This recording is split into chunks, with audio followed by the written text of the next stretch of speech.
Go. We're recording. Okay. Shh, don't tell anyone. Just kidding. Hi, everybody. Welcome to Thursday. Thursdays are a great day because they precede Friday and Saturday and Sunday. Although I've noticed in quarantine, it's sort of starting to blend together. I prefer Tuesday, actually. Tuesday is when the Curse of Oak Island is on Tuesday night. Oh, there you go. My favorite.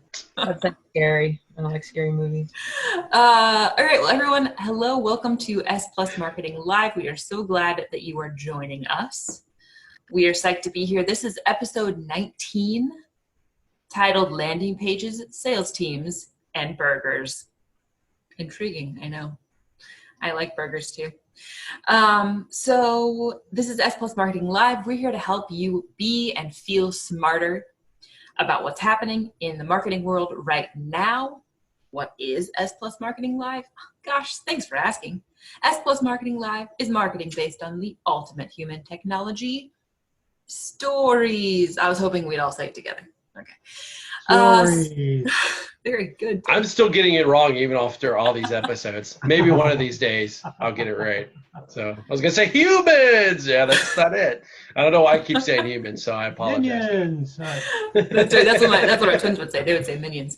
Our team That's is here right. from Story Collaborative. We're a group of growth marketing consultants. And so while we sort of get our introductions going, if you guys watching could start a watch party, we would so appreciate it. Here's how you start a watch party if you haven't done it before. From the video you're watching, you can click the share button. And then you click start a watch party. If you're not seeing that button, go ahead and click on the video and make it big. And then you can share and then start a watch party. And then there are the few anomalies like Chad who just can never seem to find the start a watch party button. And if that's you, that's okay. We still It's appreciate just like you the humans commenting, thing. I mean, hanging out. hey, I don't know. It's a Okay, no weird, problem. weird world. Chad, why don't you go and introduce yourself?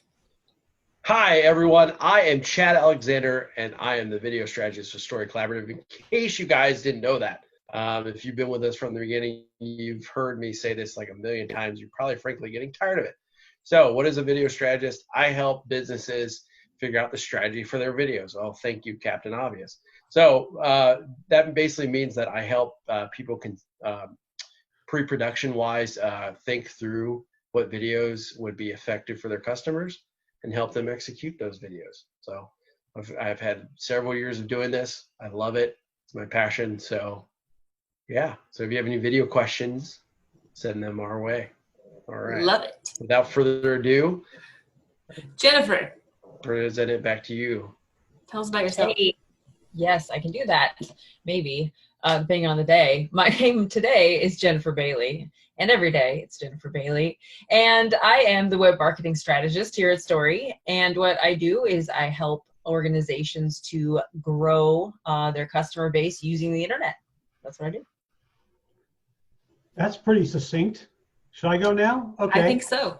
Hey, my name's Dave Mills. I'm the Chief Growth Officer here. And what does that mean, Chief Growth Officer? Well, you know, this S+Marketing thing, this is really for marketing directors, people that are in charge of marketing, no matter what your background is. We really want to help you to find great ways to do your job better, to feel smarter, and to answer all the questions that are being tossed at you in addition to all the work that's coming your way every day. And my job as a chief growth officer is to find ways to leverage time, money, and effort so that you can grow better. And I do the same thing for us, and we're happy to do the same thing for you. So let's look for some great ways to help you do your work smarter and faster. Love it. Smarter and faster. I'm Amy Alexander. I am our creative director. I am incredibly jealous for our brand and our client brands. My goal is to make sure that from everyone, all the way from the person answering your phones to your logo and your imagery and everything in between, that it all tells the same brand story and feels unified. So thanks again, guys, for being with us. Today's episode again is landing pages, sales teams, and burgers. Today we're going to talk through some major news in the marketing world and help you understand what it means for you as you adapt your own marketing efforts. Our first segment is Repeat After Me. I love this segment. I think it's really fun. Oh, wait. Don't we have a word from our sponsor? We do. I forgot about our sponsor, Chad. Yeah. Who's our sponsor Our today? poor sponsor today. Our sponsor for today is this soda.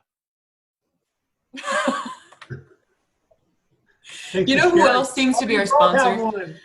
It seems like the last several weeks I've had a Chick-fil-A iced tea, which is embarrassing because it tells you how often I go to Chick-fil-A. It really is tea, by the way.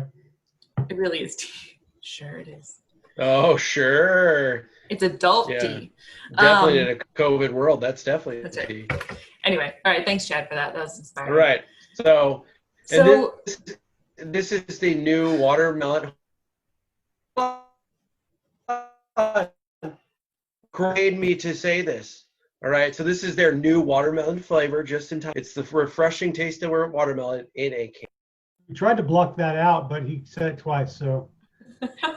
Not as good as tangerine. Sorry. All righty. Our first segment, Repeat After Me.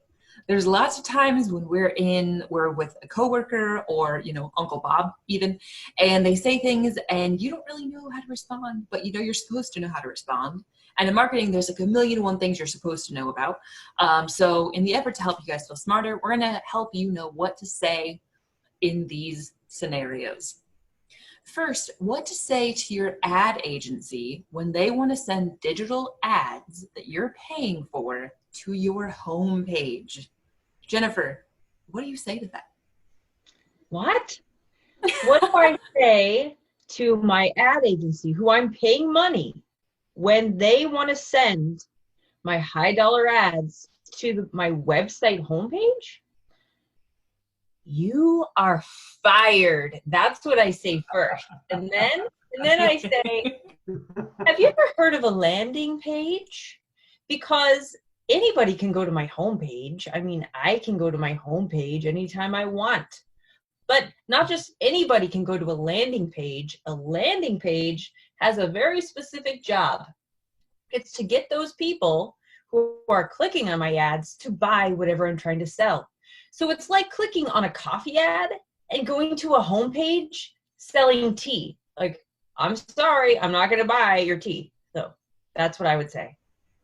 It's like somebody asking you for your business card. Hey, can I have your business card? And you say, here's the phone book. That's what it's like. There's something that you learn in marketing called ad scent. By scent, I don't mean like a penny. I mean like a smell.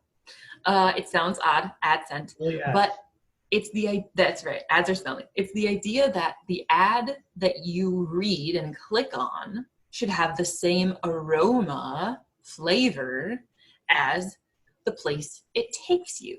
So it's very unlikely that the niche specific focused ad messaging you're putting out has the same ad scent as your homepage. So that's part of what Jennifer's talking about. So anyway, thanks, Jen. That was great. I really felt your passion. Dave, what do you tell your sales team when they say that their leads are no good? Well, first of all, Amy, sales teams always say, hey, these leads are no good. So they're going to say it if they haven't yet. Now, if you're a nonprofit, it'll be your developer. They'll say these donor leads are no good. Here's what you say back. First thing you say is, did you call them? And see if they did. If they didn't call them, and I'm not talking about sending them an email or just looking at their name on the list. I'm talking about actually picking up a telephone and calling them if there's a phone number. And the second thing you want to ask is how long between the time you got the lead and the phone call elapsed. So did you call them within the first 5 to 60 minutes? So the problem we have is that salespeople typically are extremely suspect of the leads they get from a marketing team or from a marketing agency. And there's a reason for that, because they've gotten a lot of horrible leads over the years. So they expect them to be horrible. But there's a two-sided coin here. The sales team has got to fulfill their end of the bargain. So if they have called and they called promptly, there's about a 10-time greater chance if they call in the first hour that they'll be able to close a deal than if they wait till the next day. So that's important. But if they have been following up and they still tell you, hey, these leads are no good, then you say, oh, I'm sorry, it's time for us to collaborate and identify the things that would make them better leads. Because what your job is as a marketer is to work with the sales, the admissions person, the donor development person, to really understand what makes a good lead. Probably all the leads aren't terrible. Probably some of the leads are terrible. If you got the leads from a cheap source, they probably are terrible. There's probably some good leads in there. If you're using a CRM like we do, it's a customer relationship manager, you should be able to look down the life of that lead and see if that person interacted, how they interacted, what pages they looked at, and you can tell which ones are probably good prospects and which ones might not be. So have that conversation and begin to be building a very constructive view of the kind of things that would make a better lead, and then adjust your marketing accordingly. Awesome. Anyone else have feedback there? One of the things that I'm really passionate about personally is the collaboration between sales and marketing teams. I've been in organizations where that relationship is really toxic. I think a lot of organizations, that's a relationship that is toxic, and it's always sort of a blame game, you know, like, well, sales isn't closing the leads, well, marketing is not sending good leads. And so at Story, we're like really big believers in the need for that team to be de-siloed as much as possible, for it to be one big team. Around here, we call it the story team, because all those people are responsible for keeping your story and sort of tracking it and keeping it healthy. So great. That was awesome, Dave. Thank you. Chad, what do you say to your videographer when they want to provide a 2.5-minute Facebook ad?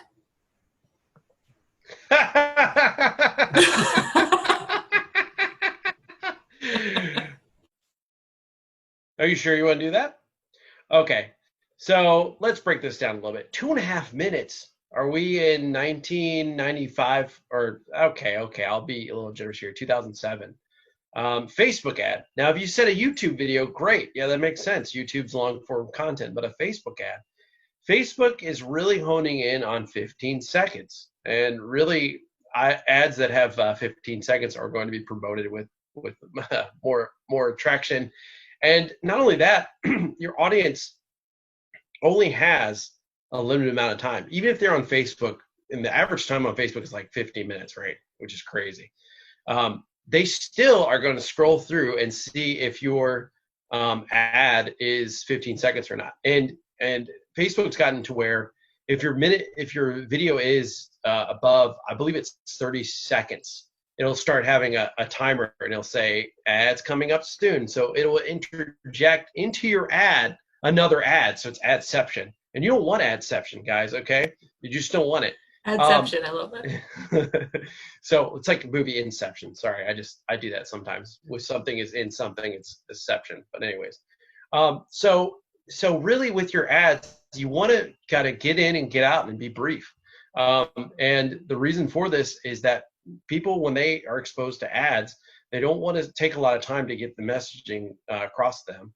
And we've seen this with the recent Super Bowl. They did 30-second kind of clips, and it really helped focus their storytelling. And they were able to spin off several videos after one campaign. And she did it with, I believe, with Bill Murray with the Groundhog Day. So they were able to do like a series of them, and that really helps you kind of define your audience and see which videos did the best.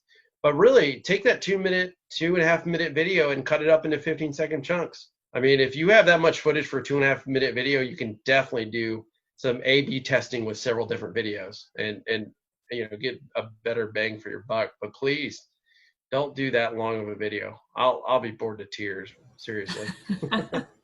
Does that mean, Chad, that if I take a fried egg, which belongs in my breakfast, and I put it in a hamburger, that I've got breakfastception?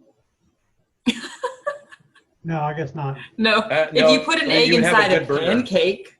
Oh, That breakfast section. Whoa. Okay, Yeah, there that's we go. definitely breakfastception. We're That's experts like an at the abomination. the theology of section. Section. Anyway, It's a religion, not a cult. Okay, guys. oh my gosh. All right, so that's it for Repeat After Me. Our next segment is ads in the wild. It's a wild world. Jennifer, what ad do you have for us today? Ads in the wild. It's my favorite segment of the day because I get to talk for 2.5 minutes. So ready? Ads Okay. in the wild. Today we're going to talk about coffee. Coffee. That's my thing today. Now, who sells coffee? Everybody sells coffee. Anybody can brew like roast coffee and sell coffee beans.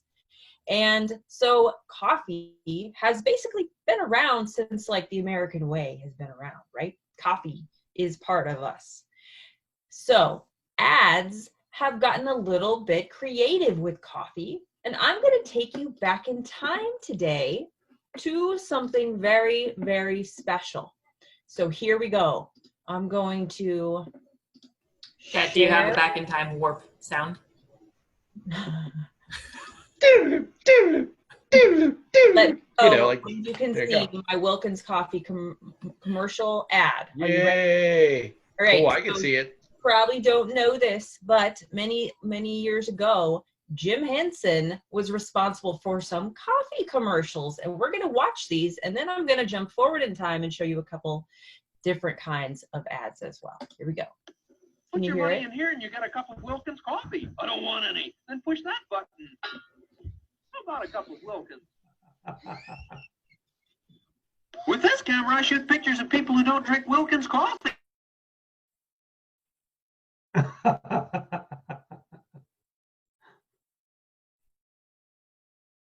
Lost the sound. Yeah, we don't have sound anymore, Jen. We lost the sound. No. Here, Someone I'll just do muted it.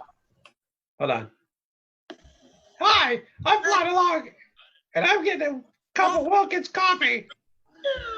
Oh no! Oh, there it is.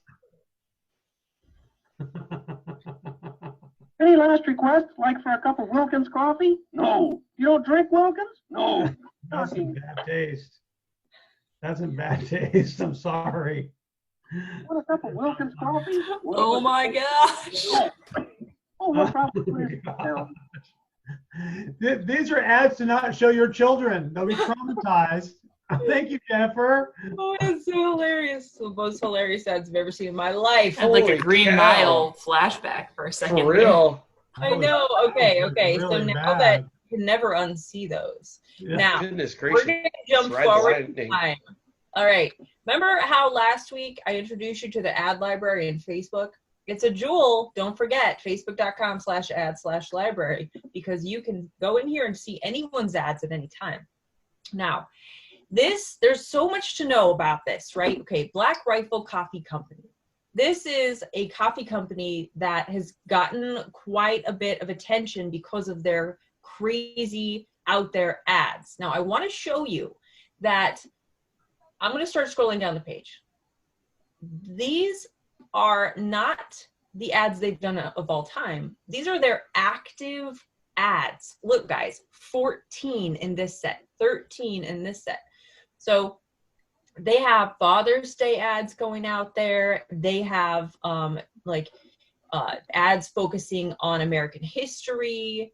They have all kinds of ads on here. They actually also have some kind of activist-based ads. I'm not going to get into those because, you know, political and all that. But basically, these ads are extremely clear as to who they are reaching. So they completely make themselves stand way out with their advertising. They're not just coffee. They're not just selling coffee. They're selling also a way of life. Now check this out. You can see that they're also selling stickers now. And what does it say? Show your allegiance to America's coffee. Okay, they are clearly reaching a very specific audience here.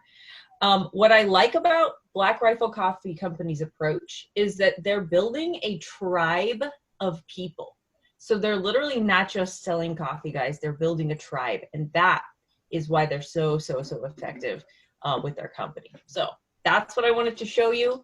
I'm going to switch over to one more and point one more thing out about these coffee ads, because again, they're not just regular crazy, boring coffee ads at all.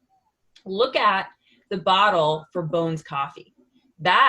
What does it remind you of? Beer. What is that? Thank you. Microbrew. So I wanted to point out that the coffee industry is taking this very interesting turn into the microbrew space, which is a very specific audience in and of itself. So that's what I have for you today for Ads in the Wild. That was great. Thank you. I am, being someone who's allergic to wheat, I still love microbreweries, although I cannot partake. But I also love micro roasted coffee. Is that how you would say that? We have someone local who brews not a lot of coffee. Not a lot of coffee. And this guy Ryan, he roasts coffee like no one out there. It's amazing. So I'm totally into this idea. True story. True story. It's where they milk the coffee beans individually. There's go to the trees and all right. Like Our not next efficient but tastier. Our next segment is Term of the Week. Dave is going to share something with us that we can all learn from. Awesome. So I'm using the terms of the week as a way to vent, because I write these terms. They all have initials they have TLAs, 3-letter acronyms. But every time I write the 3-letter acronym, I also have to write it out. And I'm so tired of explaining what these things are. So that's why I'm picking on these particular things. So my term of the week, Amy, I would like you to make the letter C with your hands. Make sure it points the right direction. Chad, I would like you to make the letter M with your hands. M, can you do that? Thank you. Jennifer, I would like you to make the letter S with your hands. S. Come on, do an S. Figure it out. Come on, you can do it. All right. So we're going to talk about a CMS today, which is a content management system. So here's the way it works. You guys, you can stop. It's a fail, all right? Chad's doing YMCA. This is CMS, not YMCA. So CMS is a content management system. So for marketers like you, a CMS is your lifeline, because here's reality. Everything on the web relies upon having amazing, fabulous content. And if you're going to do content on a regular basis, you need a content management system. That's a CMS. And that should be embedded into your website, but it should be doing some other things for you as well. It should be very easy to use. It should make it easy for you to publish content. That content should have some specific things that go with it. One is it should be beautiful content.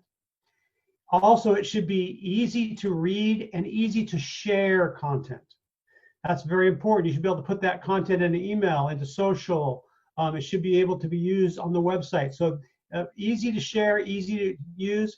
And then also that content should also have built into it response opportunities of different types for your customers. Your customers and the search engines are all looking for content that answers their questions and answers their needs. So a content management system, our favorite content management system here at Story Collaborative is the HubSpot CMS, which is an amazing and a very high-powered SaaS-driven, there's another big word, SaaS, software as a service. That means it's got enterprise-level backup behind it. If you want to learn more about that, I'd love to tell you about it. But a CMS is something that you should be using, you should be good at using, and you should teach other people to use as well. If you want to take a look at your CMS and how well it's working for you, give us a shout. We'd love to talk to you about your CMS and see how we can help you to make it sing for you. What's it say, Chad? We can't read it. SaaS, software as a service. Sorry. That was a bonus term. My focus is off. That is not what your children are giving you because you're locked at home. That's not what SaaS is. SaaS, not just the flavor of your team's responses. That's right. All right. So Term of the week, CMS. CMS. Love it. Excellent. On point, Chad. Awesome. So our next segment, keep trying, Jen. Our next segment is the 5 W's. This is where we really quickly paraphrase a story for you, kind of tell you what's going on with, you know, a big gun, a big guy out there in marketing. Today's story is Burger King's unique strategy in Brazil. So the who is Burger King? The what? Burger King launched their Stay Home of the Whopper campaign. Get it? Home of the Whopper. Stay Home of the Whopper campaign, in which they will reward you, if you live in Brazil, with a free Whopper or other rewards the longer you stay home. So their app in Brazil now allows for geolocating. What? If you turn it on, This is egregious. you can opt in, and it will monitor how long you social distance and self. What? Do they know how many people they would have gotten in America if they did that? Oh my gosh! And that's part of the would have problem, stayed right? home. They couldn't afford it. I'm kidding. So they're doing it right now in opportunity. Brazil. They're doing it right now in Brazil because it's hitting the COVID's hitting the hardest in Brazil right now. They have had, I think the last I saw was almost 1,300 deaths. So yeah, it's a pretty bad thing happening in Brazil, and so you know, that's the where. And of course, there's social good here. That's the why. There's a reason they're doing this. They're trying to get people to stay home. However, there is a bit of an ulterior motive. I think we can all understand that has to be true. This is from their Director of Communication and Innovation in Burger King Brazil, at Burger King Brazil. His name is, I think I'm going to butcher it, but it's Tais Nicolo. It's gone. Anyway, Nicolau, thank you. I looked this up, but I couldn't remember. He said, even with the social distancing recommendation, we want to be present in people's daily lives in a relevant way. Duh. This is why we developed an unprecedented and innovative action that also encourages people to stay at home by rewarding them. So super smart, innovative way to say, hey guys, be cool, but also we're here, so come get your Whopper. They got crazy stuff going on in Brazil. Brazil is also, I think, the place where they took the golden arches and they separated them to show social distancing. I don't know what's the crazy marketing thing going on in Brazil. I mean, they're really marketing in Brazil, advertising in Brazil is very like next, you know, like they're really on top of what's going on. They're real innovative. They're really interesting. Also hypersexualized. That's a different issue. So there's the 5 W's. Our last segment is roll of the dice. In this segment, it's, you know, it's roll of the dice. There's no telling what we're going to talk about in this segment. That's why we like it. Why did I get dice? I have tons of dice. I could have just went thrown them everywhere. That would look great. And then I could have put it on a slow motion. But there you go. Next time, Chad. Next time. Today it's a resource. Today's resource is all about landing pages. So at Story, one of our favorite resources is the landing page course. It's not a course that we put on. I wish we'd thought of it first. It's completely brilliant. But I'm going to share it anyway because I like it. It's from unbounce.com. And we'll make sure that we share the link in our feed, but it's just the landingpagecourse.com. That's all you have to do is go there. Again, that's by Unbounce. So Unbounce, they have service. They have a landing page service basically where you can go in and build amazing landing pages. It's expensive. I'm not going to lie to you. So it's not a service we use. We stick to HubSpot's landing page builder. But this course will teach you all about how to build great landing pages, why you put certain things where, why you got to put buttons at the top and forms at the top, and what kinds of headlines and subheadlines and supporting statements you need to be putting in there and where. So it's one of our favorite resources. We really like it. So that's our roll of the dice. Anybody have any more comments about the landing page course? No. You should land on it, though. Should land on it. I like it. Next time you want to send someone to your homepage, go to the landing page course.com. That's right. Read. So, Dave, do you have anything inspirational for us, or like a quote, or like a Well, I CTA? don't have anything really interesting. However, since we shared someone else's training, I thought I'd share our training too. We've got a couple of free courses that you can take, and they are on story-teams.teachable.com. There's a couple of free classes up there. There's a couple of cheap classes. There's an amazing video class. There's all kinds of good stuff there. It's story-teams, that's plural, story-teams dot, that's the dot, teachable, like teachable.com. Like Lunchable. Exactly, except teachable. And take a class, learn something. You know, it's when you're locked up at home. Maybe you're getting unlocked, which is also great. But it's great to invigorate your brain and learn something new. You know, action is really a great antidote for anxiety. So if you can take a new step, you know, sometimes we have so many things we feel like we need to do and we get paralyzed, but action is a great antidote for anxiety. So go to story-teams.teachable.com and learn something. That's an action. Can I just put out a shameless plug for the course that I made, or is that too much for you guys? You may, Chad. It's a lot. Really? Really? Okay. I'll be quick. If you guys want to take the How to Build Your Own Video Library course, oh my goodness, it's awesome. And the reason why it's awesome is because you guys will be able to have all these videos you can work with when you need to edit them for your 15-second Facebook ad.